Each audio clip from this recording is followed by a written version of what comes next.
Peut-être pas. And broadcast. Oui, je suis live en 2 temps. Alors, je vais éteindre celui-ci. Mouah, un gros bisou à toute la gang. Je m'en vais sur l'autre. Vous allez juste me retrouver. Ciao, à tout de suite.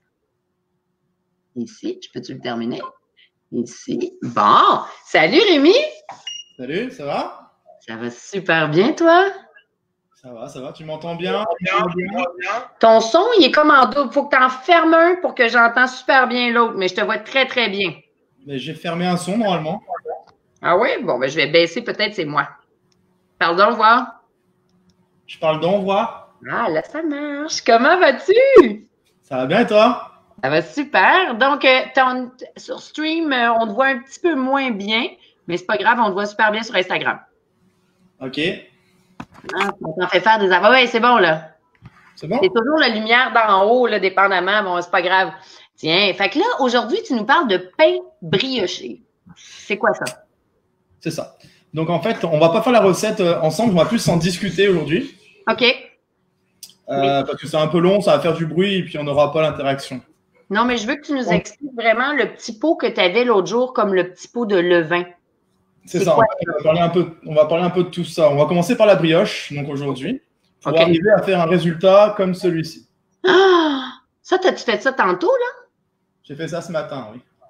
Ça, c'est extraordinaire, mon Dieu. OK, il faudrait vraiment que j'essaye de le faire pour qu'on puisse rire. Ça va être comme Nailed It. Une super belle, l'autre dégueulasse. Eh oui, c'est pas grave. J'ai du cœur. Une brioche, on comprenne. La brioche, c'est sucré, ça? La brioche, c'est légèrement sucré. Maintenant, on a la possibilité de faire plusieurs recettes. OK. De déclinaison, donc sucré ou salé. Ah, donc, OK. C'est ça que je vais vous aussi, montrer. C'est-tu sucré ou salé, celle-là, la torsadée que tu viens de montrer?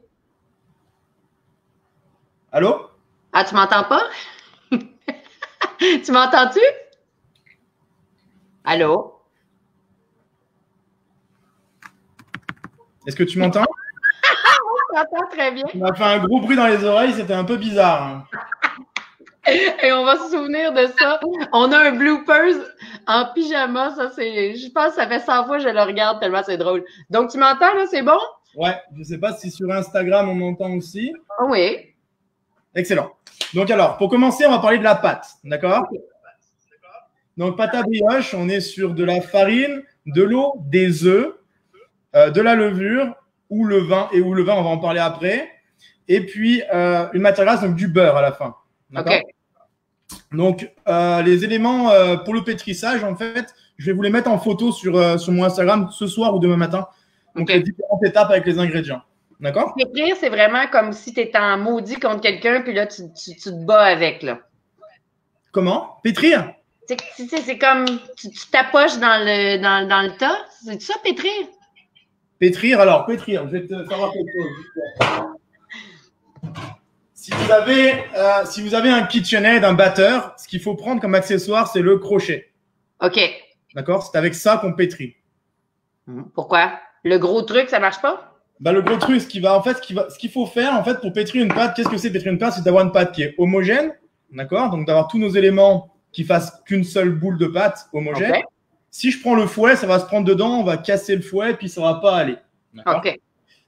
Si je prends la main, là, je vais pas avoir ce mouvement de spirale que je recherche pour venir faire une boule et apporter cette force à l'intérieur qu'on veut, d'avoir ce modelage possible. OK. Wow, la pâte est belle en passant. Donc, pour les étapes, c'est ça que je vous ferai voir. Là-dedans, j'ai pris de la levure sèche, d'accord? Ouais. Donc, levure sèche, je pense que ça parle à tout le monde, j'en ai ici. Donc, sous forme de petits granulés. Ah, ça, on en a, là. Ça, c'est ce qui est rendu une denrée rare, là. Je réponds à Jean-Paul. Ah, non, je note, là, j'ai perdu. Tu me vois-tu? Oui, je te vois, ouais. J'ai pesé sur un piton, là, en voulant répondre. Bon, c'est pas grave. Tu me vois-tu sur Instagram, mais sur StreamYard, je pense que je t'ai perdu. Tu me vois-tu aussi? Ouais, je te vois, je t'entends. Ah, bon, je toucherai plus à rien, là. Je vais continuer sur Instagram. Je te vois plus sur l'autre, mais c'est pas grave. OK. Donc, alors, cette levure-là, qui est une levure, donc, sèche. Ouais. C'est une levure, en fait, qui est lyophilisée, qui a été déshydratée, puis surgelée pour avoir ces petites billes qu'on a. D'accord? Ouais. Donc, c'est une levure qui réagit donc, à la chaleur comme la réponse. Tu me vois-tu sur Instagram, mais sur StreamYard, je pense que je t'ai perdu. Tu me vois-tu aussi? Je ne serai plus à rien. Là. Je vais continuer sur Instagram. Je ne te vois plus sur l'autre, mais c'est pas grave. Excusez-moi, là. C'est normal, c'est une barbe. Hey, ça me donne des chaleurs. On dirait que je suis dans ma préménopause. C'est quoi qui se passe? Bon. Là, tu me vois-tu sur Facebook ou non? Oui, je te vois partout. Ah, bon, ben moi, je vois plus rien. Fait que continue. OK, c'est bon. C'est bon? C'est parfait. OK. Donc ça, c'est une levure qui est biologique et elle va réagir en fait à la chaleur. Donc, ça veut dire que je l'ai incorporée dedans. Notre brioche, qu'est-ce qu'on va faire? C'est qu'on va donner la forme qu'on souhaite, que ce soit pour faire une brioche tressée comme j'ai fait, ou alors des petits pains entiers comme ça, peu importe. Oh, wow! Et donc après ça, on va le mettre donc, dans un univers qui est humide et chaud. Et là, la levure va s'activer. Donc, c'est quoi le phénomène en fait de pousse, comme on appelle, enfin, pourquoi le pain ou la brioche lève? C'est un phénomène de fermentation. Donc, la levure vient manger le sucre qu'il y a à l'intérieur de la pâte. D'accord? Parce qu'il n'y a pas d'air à l'intérieur. Donc, la levure vient se nourrir du sucre qu'on a dans la pâte ou alors dans la farine. OK. L'amidon, le gluten. Et puis, en venant manger ces sucres-là, ça va dégager des gaz, comme de l'éthanol. Et ces gaz-là vont vouloir sortir et vont faire que la pâte monte, puisque la pâte est imperméable. De l'éthanol, c'est de l'alcool? C'est ça, c'est une fermentation. C'est comme ça qu'on fait l'alcool, c'est une fermentation. Donc, en fait, la levure vient manger les sucres. C'est pour ça que si tu laisses… C'est comme le vin, c'est identique. Exactement. En fait, si tu fais trop pousser ta pâte… Pardon. Oui, attends une minute, je t'attends. On va faire quelque chose parce que Lynn a dit que c'est cacophonique, on n'entend pas. Moi non plus, je t'entends pas bien. Et je pense que sur Facebook, je te vois plus du tout de toute façon. Ah non, Facebook, ça continue. Bon, là, il y a quelque chose qu'il faut qu'on fasse juste 2 secondes parce que moi aussi, j'entends en double. Est-ce que tu peux baisser complètement ton son de ton Instagram? Attends, je vais faire ça plutôt. Parce que on connaît ça des gaz. Vous êtes gentils de rester, là. On a quand même beaucoup de monde. Bon, c'est bon. C'est correct. Puis si tu mets ton téléphone devant ton ordinateur, on va te voir les deux faces, non? Moi, je t'entends bien. Lynn, est-ce que c'est mieux pour toi comme ça? Moi, j'entends bien. C'est toi? C'est ton son, Rémi, qui est en décalé? Ouais, attends 2 secondes. Désolé, les amis. On est pourris dans la technique. On y arrivait. Mais je trouve ça tellement important que tu dis, soit qu'on coupe Instagram et qu'on se joigne seulement sur Facebook. On a plus de monde sur Facebook. Qu'est-ce que tu en penses? Est-ce que c'est mieux comme ça? Non, c'est Rémi le bug. C'est toi le bug, Rémi. Est-ce que c'est mieux là ou pas? Non. Ben, je sais pas. Bon, mais gars, je suggère, la gang sur Instagram, désolé, allez sur Facebook, c'est ouvert. C'est Jessica Arnois Sommelière. C'est-tu correct pour toi, Rémi, ou tu veux garder sur Instagram? Non, c'est bon. C'est bon. OK, désolé. On est Instagram, donc Jessica Arnois Sommelière. De toute façon, c'est en rediffusion. Ça va être très important ce que tu as à nous dire. Donc, merci d'être là. On se retrouve, on focus sur Facebook. Merci la gang de Facebook. Bon, tiens, partagez dans la story. Ah, on est mieux. Est-ce qu'on m'entend, on me voit? Moi, je t'entends, je te vois très bien. OK, excellent. Donc, on en était au gaz. Bon, tu as fait ta pâte. Là, une fois que ça fermente, c'est toute la nuit que ça fermente pour faire de l'éthanol ou c'est vraiment en 1 heure ça fait ça? En fait, du moment que tu as pétri ta pâte, le phénomène de fermentation commence. D'accord? La levure et le sucre vont venir… La levure va venir manger le sucre automatiquement, en fait. Mais là, cette levure-là, dans le petit pot, là, est morte ou elle est comme endormie? C'est une question de fit, mais elle se réveille. En fait, c'est une levure qui est active, mais pour qu'elle soit activée, il lui faut quelque chose à manger. Fait que là, elle est comme elle dort. Fait que dès qu'elle a du sucre et qu'il était un peu chaud, comme pour le vin, elle se réveille. C'est ça, exactement. Incroyable. Donc, en fait, ce qu'on va faire avec la brioche, là, en tant que telle, si on parle de la brioche aujourd'hui, j'ai fait ma pâte, d'accord? Je la laisse reposer à température ambiante. On va la laisser pousser une première fois pour justement que cette fermentation commence. OK. Avec le petit linge par-dessus ou ça ne change rien? Avec un petit linge humide parce que sinon, tu vas avoir une couche un peu croûtée sur le dessus qu'on ne veut pas retrouver. Parce que sinon, tu vois, ça va venir craqueler. Esthétiquement, ça ne va pas être beau. Puis même en bouche, ça ne va pas être intéressant. Ça va être désagréable. C'est comme ma face. Avec la moustache. OK. Donc, mais pourquoi qu'il faut que tu le mettes dans le four avec la petite lumière ou dans le micro-ondes? J'ai lu, là, avant de te parler, pour avoir l'air imbécile, mais c'est quoi que ça fait, la petite lumière? Ça crée la chaleur, ça? Bah, en fait, moi, ce que je fais, c'est que je fais chauffer mon four un petit peu. D'accord? J'apporte une chaleur dans mon four parce que dans la maison, la température ambiante n'est pas assez chaude. D'accord? OK. Ça va, enfin, du moins, c'est assez chaud, mais ça va être trop long. Donc, OK. tu laisses ta porte entrouverte, tu préchauffe ton four, tu éteins ton four et tu laisses faire comme ça. La pâte, elle doit, si on met un visuel là-dessus, elle va doubler facilement. D'accord? Là, ce qu'il faut faire, c'est la faire retomber tout de suite et la réserver au frigo. Ah, c'est ça, j'ai pas fait. OK. Parce Pourquoi? que Juste pour enlever tout ton gaz, justement? tu enlèves le gaz qui est à l'intérieur et en même temps, on appelle ça rabattre. En fait, tu viens rabattre les bords sur le dessus, puis tu vas apporter de la force à ta pâte. OK, j'ai une question pour toi de Jean-Paul Tremblay. Il dit, est-ce que tu utilises du mou de bière pour augmenter ta force et ton goût? Non, alors par contre, ça, c'est quelque chose d'autre que je voulais vous parler après. C'est de la levure de bière qu'on peut faire, justement. OK. C'est une autre sorte de levure. OK. Mais là, ce qu'on fait, c'est un rabat apporter de la force ou du corps qu'on appelle à la pâte. C'est ce qui va faire qu'elle va pousser et se tenir. Sinon, c'est une pâte qui va être toute molle et puis elle va lever, mais tu sais, elle va être toute étalée. Elle va s'étaler sur la plaque ou dans le moule. Donc, dès que tu la fais lever, après, tu la pétris. En fait, tu la tapes. D'accord? Tu la tapes, puis tu la rabats. Fait que tu la plies. Tu la plies. Fait que t'as tapes fort, t'as plies. Ouais. Et ça la rend pas raide, ça la rend pas dure. C'est ça qu'on recherche. Il faut qu'elle soit dure. C'est ça le corps, en fait. C'est d'avoir une rigidité dans ta pâte. Parce que sinon, si elle n'a pas de corps ou de force, ta pâte, elle retombe. J'aurais pensé le contraire. C'est peut-être ça que j'ai pas fait. Puis quand c'est tout en pain trop dur, qu'est-ce qui se passe à ce moment-là?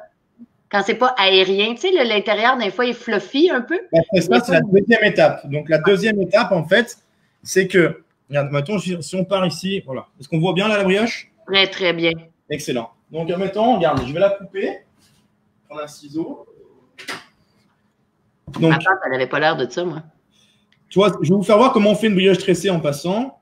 Ouais. Donc, on essaie de se faire 3 morceaux identiques à peu près. Donc là, ce qui va être important, c'est de façonner.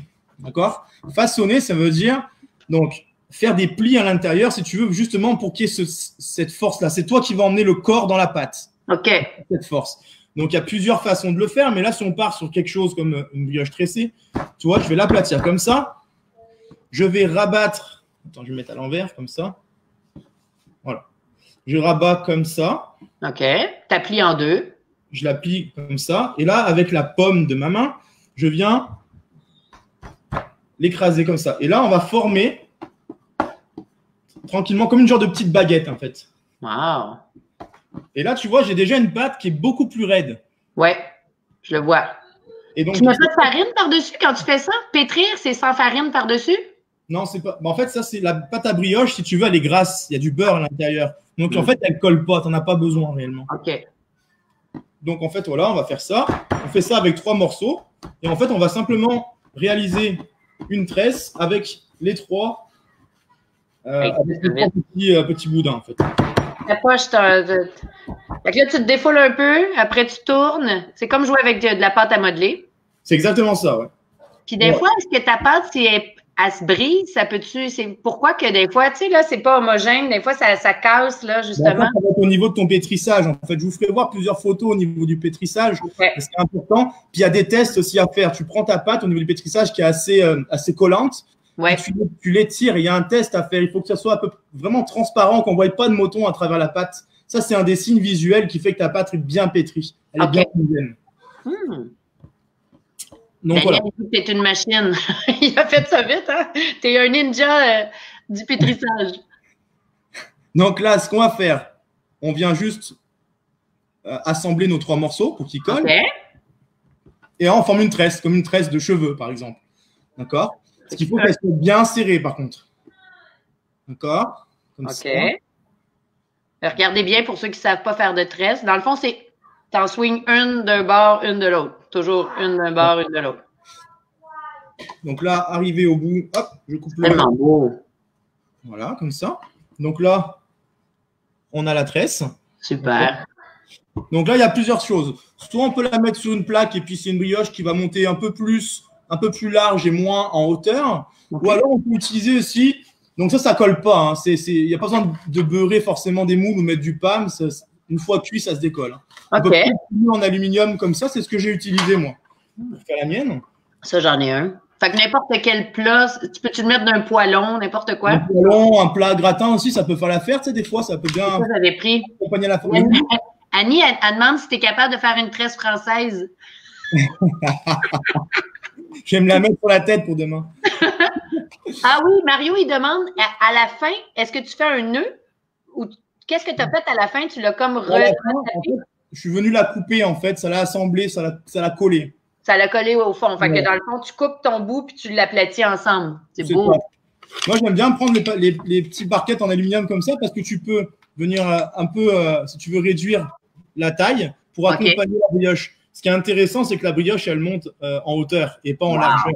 Ah oui, je comprends. OK, fait que tu contrôles son c'est ça. Son élévation.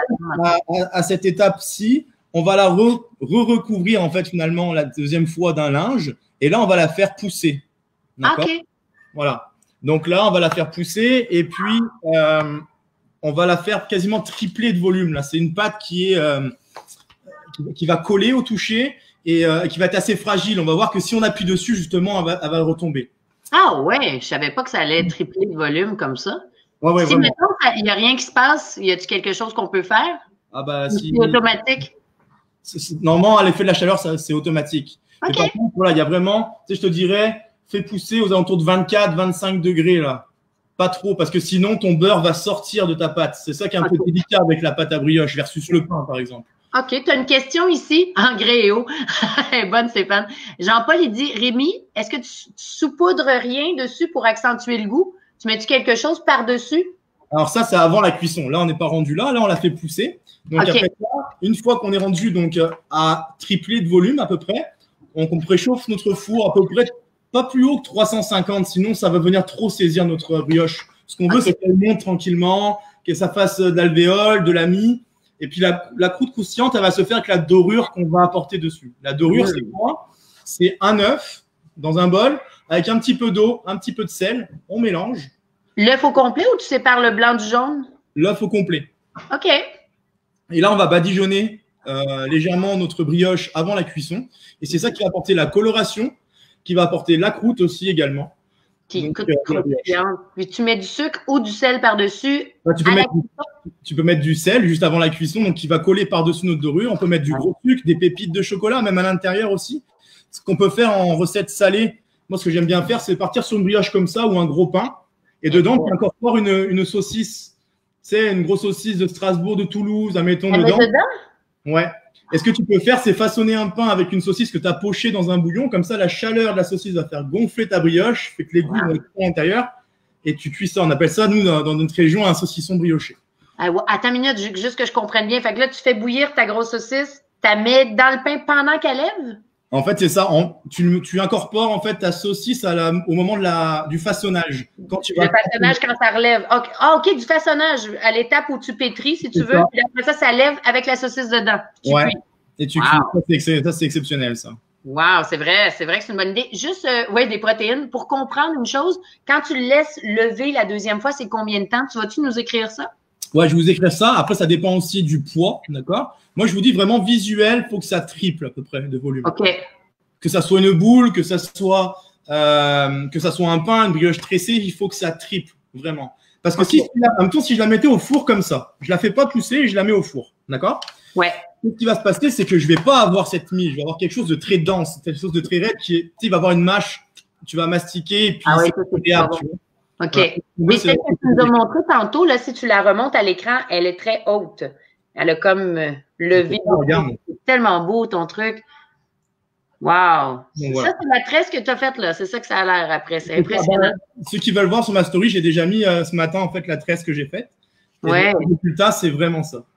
Ah, c'est super. Jean-Paul, c'est un chef. Il dit, tu cuisines comme moi. Bravo à toi.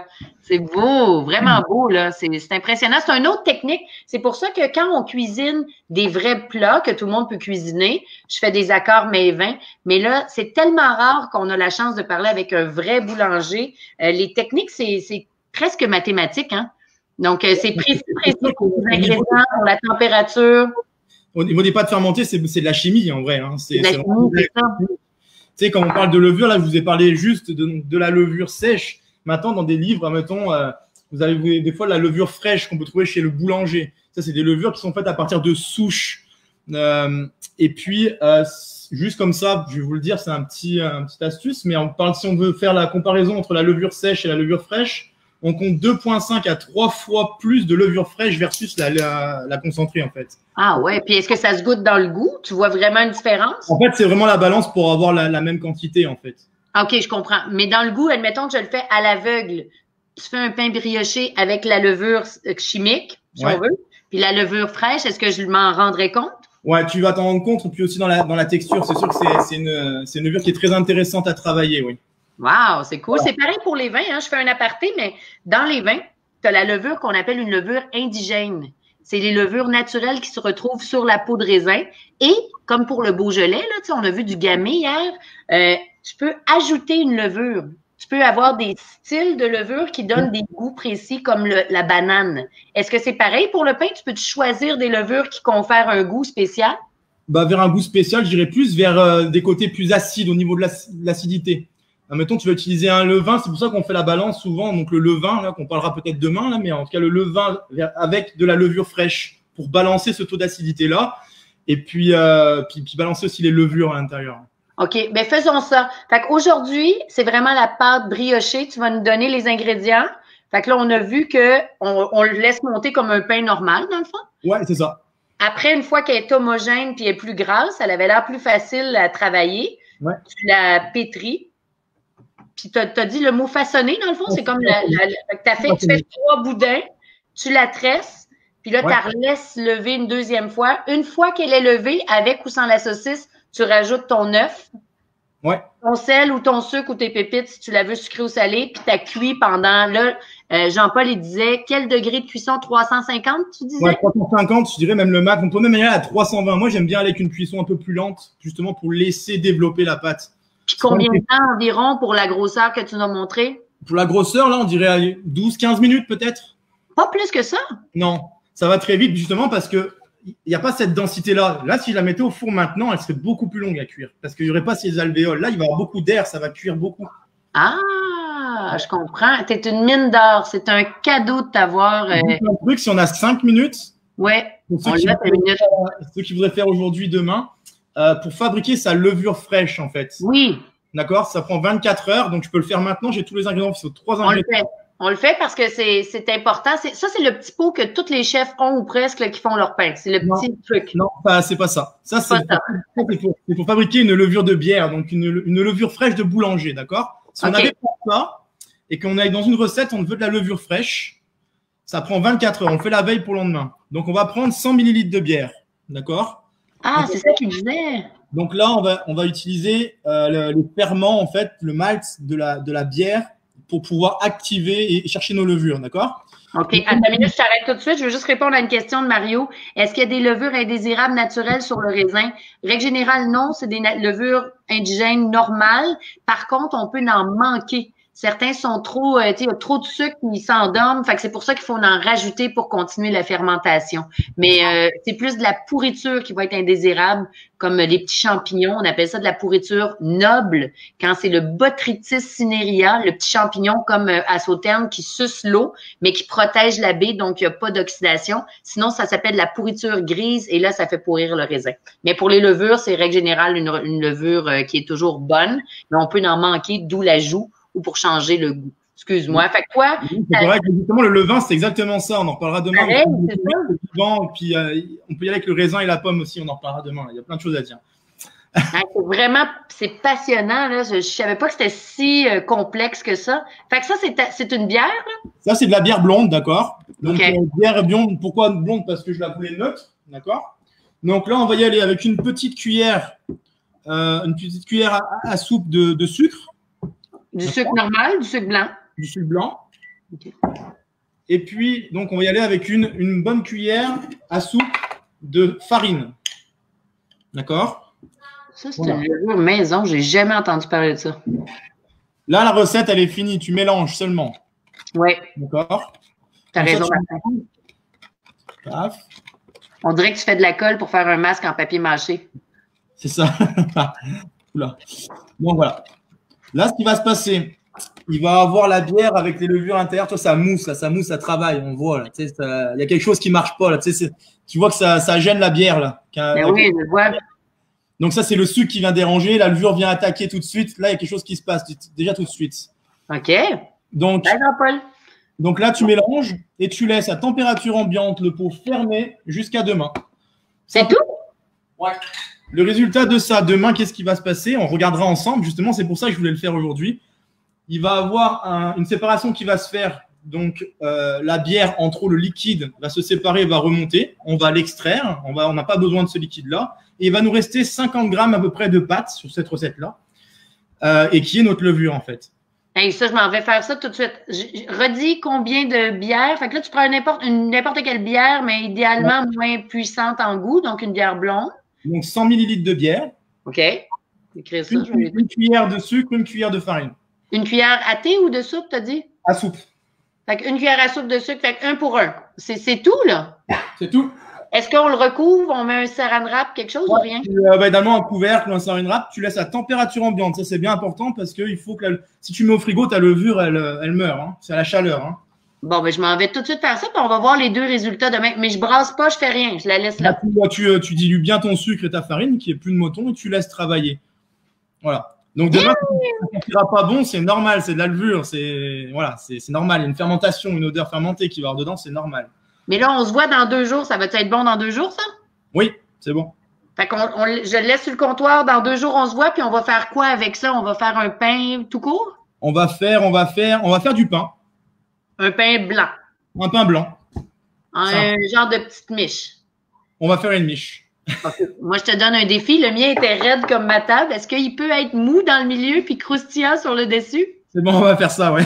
Yeah! Hey, merci à tout le monde d'être resté. C'était génial. Donc, 100 ml de bière. Essayez-le, là, ensemble. Ça va être vraiment cool, Val. 100 ml de bière. C'est quoi en tasse, 100 ml? C'est en tasse. C'est 100 ml. Tape la conversion sur Internet, tu vas la voir. 100 ml. Checkez votre bière, là. D'habitude, 350 ml. Mettez un tiers à peu près. Ça va être... moi, je fais ça à l'œil. Une tasse, c'est 250 ml, je crois. Ouais, une tasse, c'est 250 ml. Donc, un petit peu moins que la moitié d'une tasse. Un petit peu moins. Une demi-tasse. Hey, t'as plein de cœurs. Faites des cœurs à Rémi. Un énorme merci. J'ai super hâte dans 2 jours. Bye. Merci à tout le monde. C'était vraiment intéressant. Ciao! Bye.